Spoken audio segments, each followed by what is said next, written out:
कुमार स्वामी नायक गोंगो लुगु लटोका radio Fiji 2 में पुराना गाना लगे हमें बहुत अच्छा लगे। रेडियो फीजी 2 देश की धड़कन। Good evening, Fiji. In this bulletin, Nasila Sila blames former lawyers for conviction.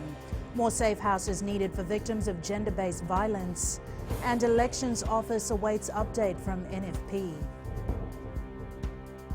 From the studios of FBC Suva, Jackie Spate. Former Fiji Sevens player Manoni Nasila Sila has appealed against his rape conviction, raising allegations against his former lawyers. Nasila Sila was sentenced to 8 years imprisonment by the Lautoka High Court last year.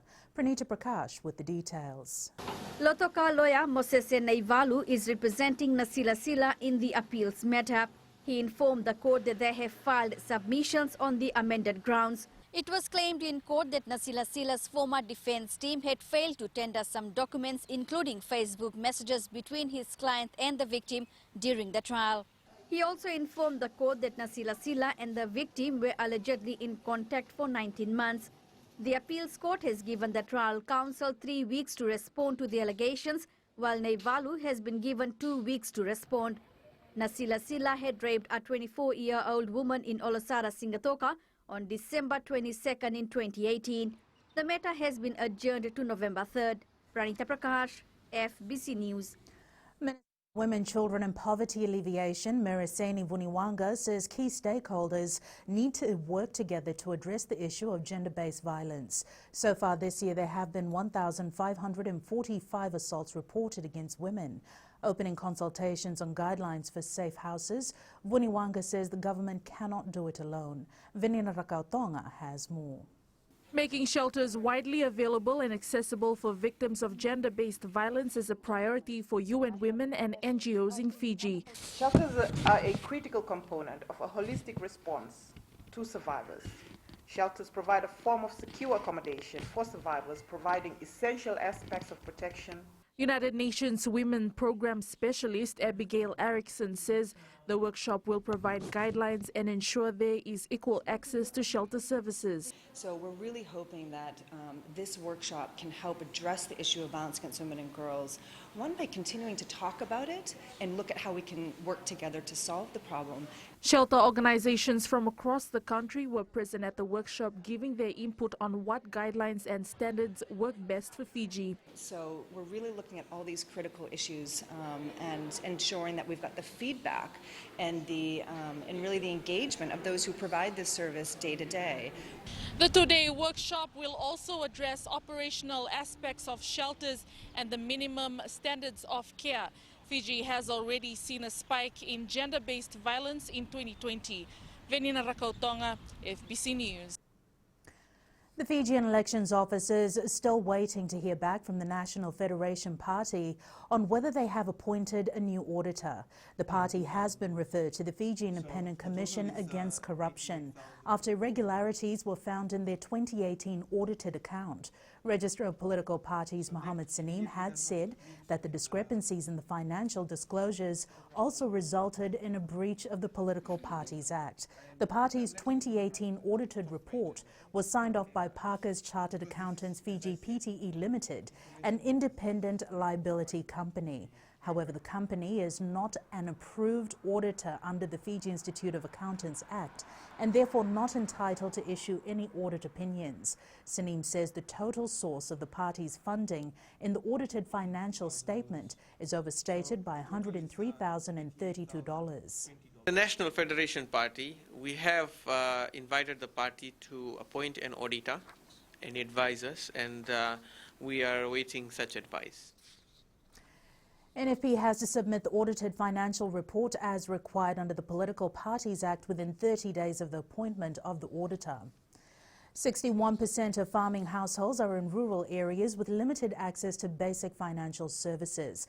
Agriculture Minister Dr. Mahendra Reddy says this is equivalent to 68,000 households Fiji-wide. Sanyani Boiler reports. A Reserve Bank of Fiji survey reveals that farmers travel on average 27 kilometers to reach a bank or ATM and 17 kilometers to reach a mobile agent. These statistics indicate the urgency to assist farmers access financial services and highlight the high demand of such services in rural communities. Dr. Reddy says financial literacy is also crucial for farmers, as some lack record-keeping skills and transactional history. There was a major change in the financial sector 3 decades ago. The rural sector plays a very important role because quite a bit of money is at the moment locked up in the rural sector, and we need to unlock that stock of money that is there in the rural sector. One leading bank, BSP, admits there is a gap in service delivery in rural Fiji, but stresses that the Green Bank is doing what it can. Now with AMA, we'll effectively bridge the digital and geographical divide that limits Fiji's farmers from accessing state-of-the-art banking services. We already do this with stakeholders who share our commitment. We reached out to Fiji's remote regions, including maritime islands. About 59% of the total registered households around the country are farmers that engage in growing crops and raising livestock. Sainiani Boila, FBC News. Careless disposal of rubbish in town and city centres is becoming costly and is causing financial strains on municipalities. Suva City Council Special Administrator Isikeli Tikunduandua says they've had to fork extra money out to collect rubbish tossed on roadsides when the money could have been spent on other work. Koroi Tandulala has more.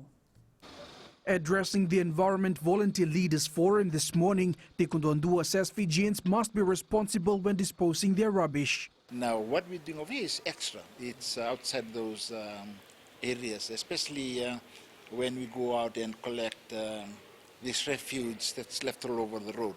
So it actually strains our finance. The SCC Special Administrator says volunteers should be given the recognition in ensuring Fiji remains clean. Especially the volunteers that have come out weekly, not being recognized to pick someone else's rubbish. It's a sad thing when you have to come out because someone have the, disregarding. And I see this is really the responsibility of parents. Representing Diva for Equality in the forum, Vika Kalokalo highlighted the need to protect the environment. For us, it's kind of a wake-up call for the young people also to be engaged in this work and also to let them know on the link, because if the environment is damaged, it can affect them. The SCC Special Administrator is calling on Fijians to be responsible in disposing rubbish and avoid creating the unnecessary need for others to clean up. Koroi Tandulala, FBC News. Up ahead, national survey on elections and more arrests for curfew breaches.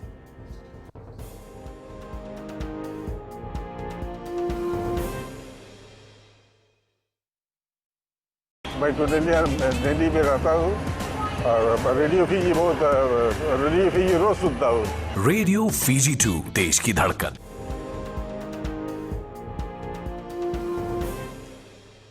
The Fijian Elections Office will roll out a nationwide voter survey to gauge their views and expectations on elections. Supervisor of Elections Mohammed Saneem says the survey will help his team to gather comprehensive understanding of voter turnout in the Fijian context, and in particular the voters' experiences in the 2018 election. Josiah Nunga reports the findings will assist the office in enhancing services and develop effective, targeted strategies leading up to the 2022 general elections. This is the new voter survey app with an assurance from the Supervisor of Elections that the entire process is apolitical. At this point, I also wanted to mention that the survey questions will be recorded on a separate database, whereas your voter data will be recorded on a separate database. This is to ensure that there is anonymity in terms of the references that we receive. However, it is necessary for us to get your voter card number so that we can establish whether you fall in the category of voters that voted or the voters that didn't vote. An estimated 300 external workers are expected to participate in the survey that will first roll out in the Central Division before branching out to other divisions. We are commencing the project from the 28th of this month. So those who are externally recruited will be starting the project from 28th of this month. and the voter survey project will conclude at the end of October. This is a good opportunity for the election office to improve on the next election. The survey is critical for the FEO to oversee the strengths and weaknesses of the 2018 election and to improve in the 2022 election. Sanim says they are expected to finalize a comprehensive report and submit to the Electoral Commission towards the end of the year. The Commission will then give necessary directives for the next general election. Chosaye Nanuga, FBC News. 13 people were arrested for breaching curfew over the past 48 hours. 7 arrests were made in the first 24-hour period, with the Southern Division recording 4, the East 2 and 1 arrest in the North. In the Southern Division, all were men arrested in Samambola, Valelevu, Nasino and Raiwanga, found loitering in public places. 2 arrests were made in Nausori and Nakasi. In Lambasa, a 29-year-old farmer was found drunk, lying on the side of the road. Between 11 last night and 4 this morning, 6 arrests were made in the Western Division. The arrests in Lautoka and Singatoka involved men who were once again found drunk in public places. There will never be another day like 10th October 1970 when Fiji gained independence from the British Empire. Anissa Marama, market vendor in Suva since the 1960s, today shares her first Fiji Day experience, saying it was the biggest celebration in history. Kelly Vadala reports.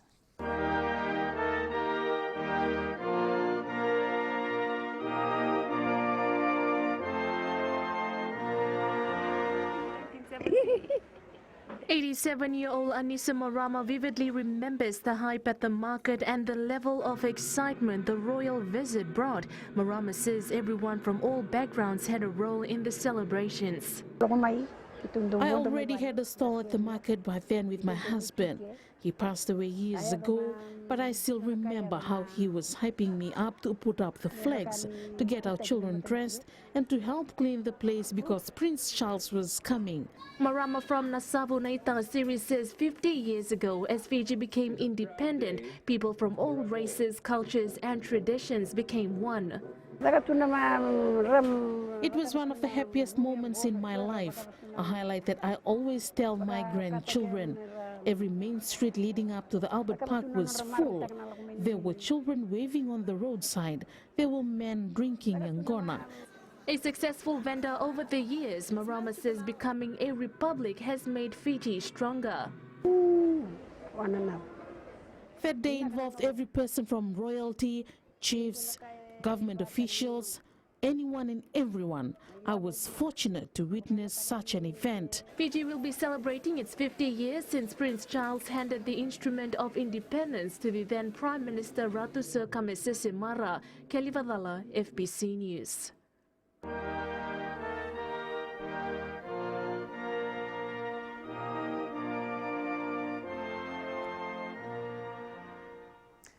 And turning overseas, a New Zealand expert is worried the country is moving down alert levels too quickly.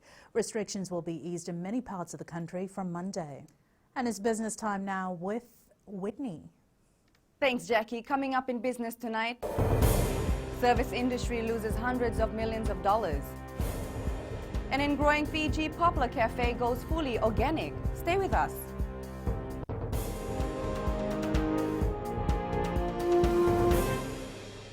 Pula nadang ko aprosan ngarse go erkraki do televizyon na barong na Radio Fiji 1 nandomo ibit. Radio Fiji 1 nandomo ibit.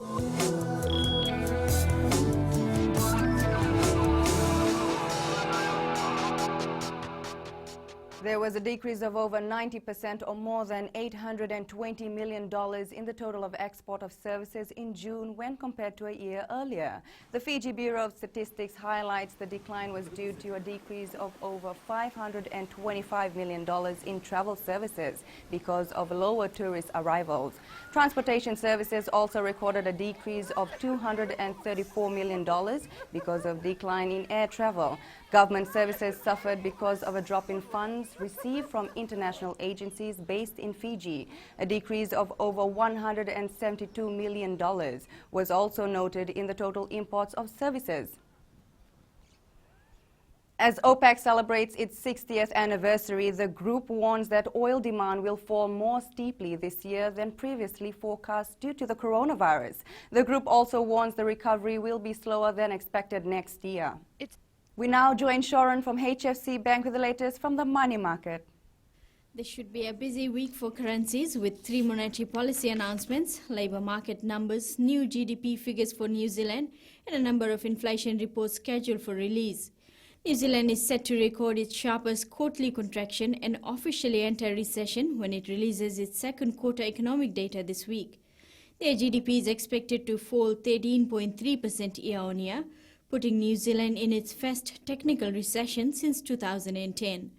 Meanwhile, the Reserve Bank of Australia's September meeting minutes were out today. They showed that the central bank will maintain its highly accommodative settings as long as required and will continue to consider how further policy measures could support the country's flagging economy. And in China, their retail sales rose 0.5% in August from a year ago. This is their first positive report for the year so far. And that's all from your HFC Bank for now. Finaka. Looking at today's local exchange rates as set early this morning, the Chinese yuan rose against the Fiji dollar today, but at the same time our dollar gained against the US greenback as well as the Aussie and the euro. The Sangomoli slipped slightly against the Kiwi dollar, Kina and the Japanese yen.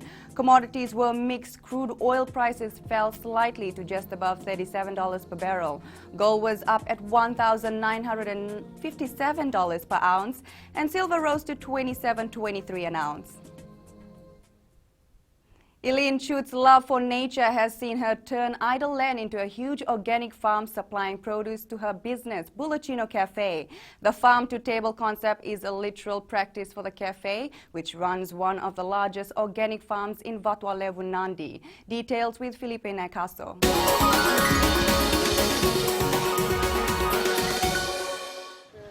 This 38 acres of farmland produces everything that is served at any Bulacino cafe.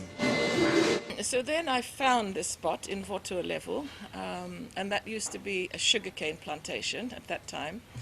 And it didn't matter to me because I liked the terrain, I liked the place where it was, and I could imagine a lot more than just a little vegetable patch. The health-inspired menu options at the cafe are vital as they hope to influence others to venture into homegrown organic ingredients. And I don't like these chemical fertilizers, you know. I hate it. And I just wish Fiji would just stop the importation of it. And then there's no choice but to farm, you know, in the natural way. We practice organic farming because that's something that we believe in. And it's also a Fijian cultural way of farming, and that's how Eileen have grown up. And that she have passed on that knowledge to us and to the farmers, and also for the cafe, that's something that we promise our customers to have real food, and that's why we are giving this. Bulacino first started in April 2006 and now has 3 cafes located in Nandi and Suva. Felipe Nacaso, FBC News.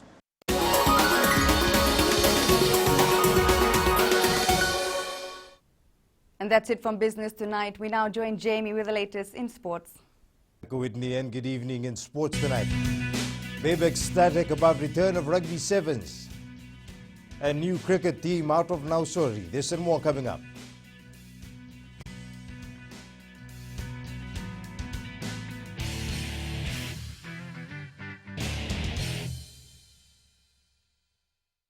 Bula FM number 2 NSR. Bula FM number 2 NSR.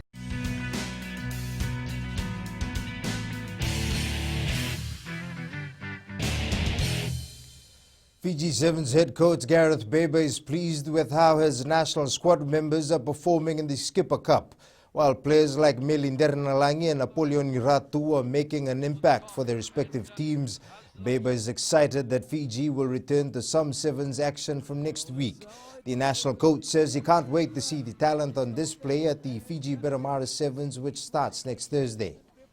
Look, I'm just glad to see sevens rugby back, and you know, obviously what I want to see is people getting out, the teams getting out, you know, enjoying playing sevens again here in one of the best sevens tournaments in the world, if you like. You know, I mean, there's no other country in the world can rival what we do here through a season, but particularly what we do in the Maris tournament, when you've got all 50 teams playing and women's playing and the 20s playing as well. So I'm just looking forward to seeing all that get back.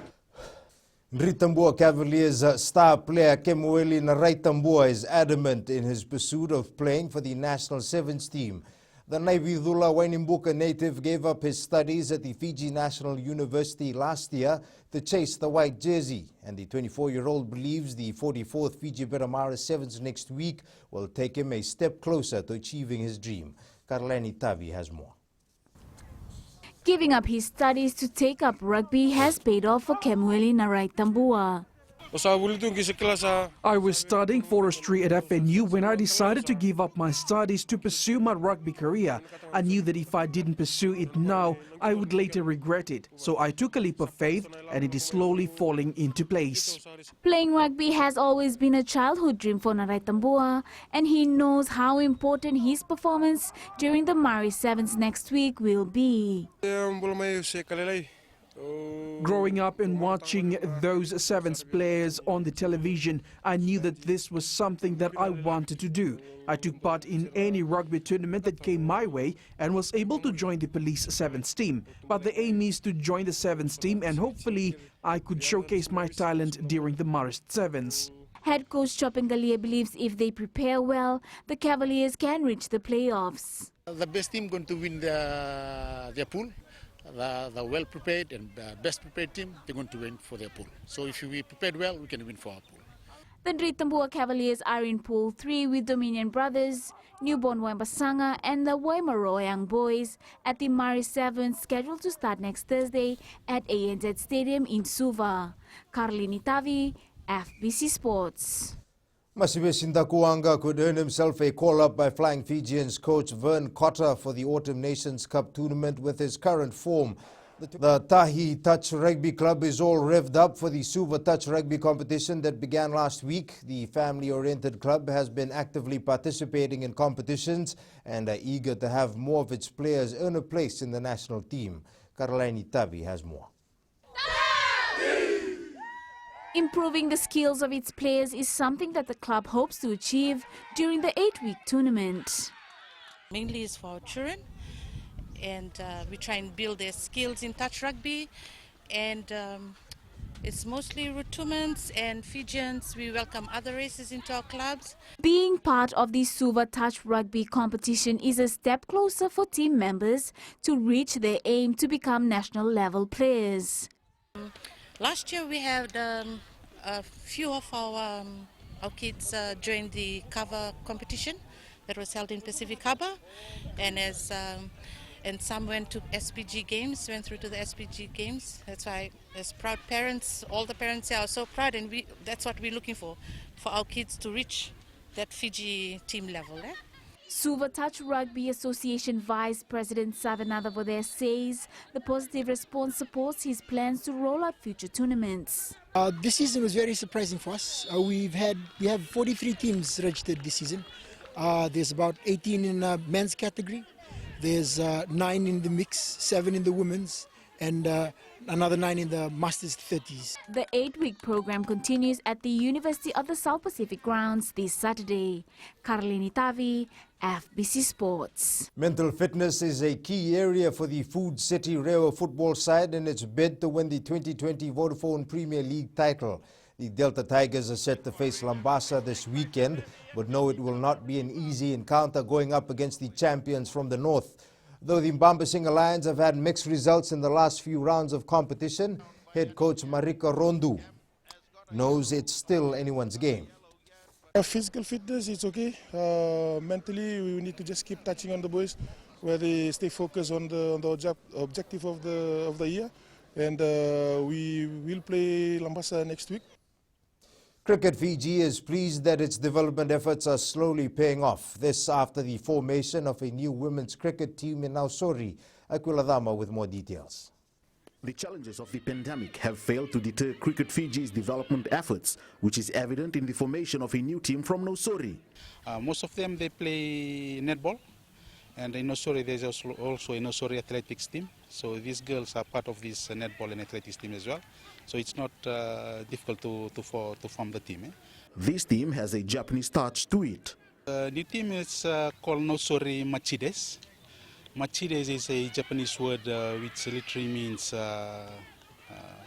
so. Most of these girls are strangers to cricket, but it will only be a matter of time before they master the sport. I don't think that they're all new players. There is no one that's played before, but we've got 1 or 2 senior players from the other teams to help them out. Rokoro says it's encouraging to see young girls taking up cricket with only 14 women's teams in Vitilevu. And for us, it's just providing a platform for these young girls to empower them. The Nosori Machides will be part of the women's T20 competition on Saturday at Albert Park in Suva. Aquila Dama, FBC Sports.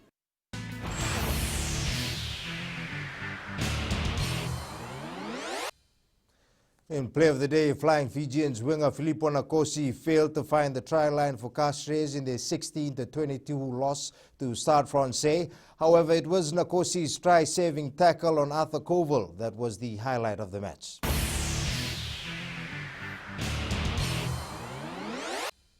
That's it from Sports Tonight. Coming up in Weird and Wonderful, a piggyback ride with a difference. Find out more after the break.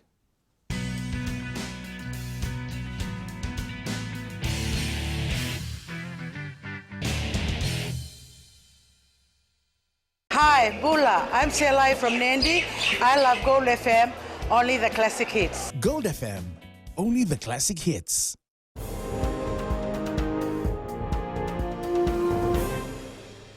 A new robot is a world changer for children with sensitive medical problems. The AV1 allows kids to see the world from the comfort of their own home. And it's weather time now with Angie.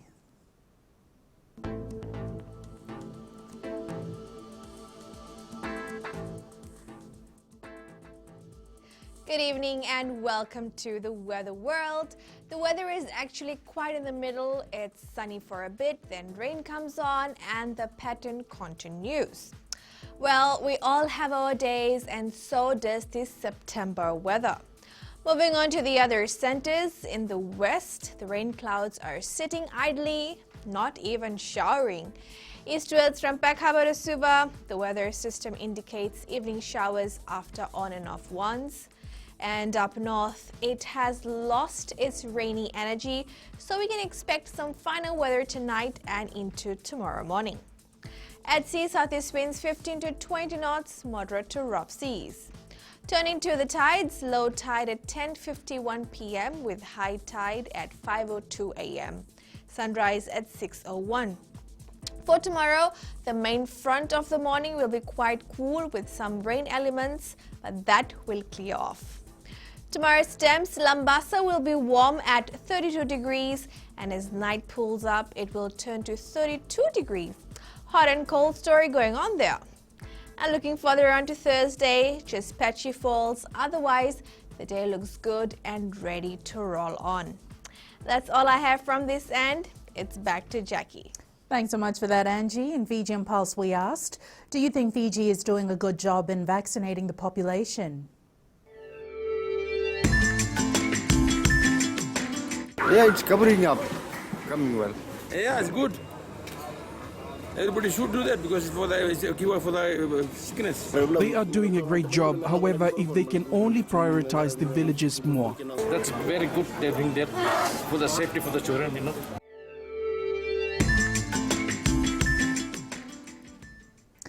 Recapping the main stories for tonight, Nasila Sila blames former lawyers for conviction. More safe houses needed for violence victims. An elections office awaits update from NFP. Now for these stories and others, tune in daily to our sister radio station Gold FM. Our poll question this week we're asking, do we need to have lifeguards at all picnic spots and beaches? Visit our FBC website to answer. And our shot of the day, who says you have to be at the beach to relax? This gentleman is taking a break on his wheelbarrow in the heart of the capital. And send us newsworthy pictures to email fbcnews@fbc.com.fj, via Facebook page FBC News and our Twitter page at FBC_news. That's your news for tonight. Until tomorrow, from the team and I, stay safe. Bye for now.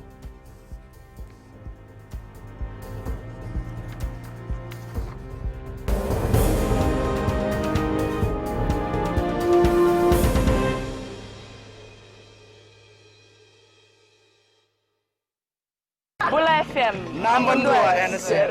Bula FM number 2 NSR.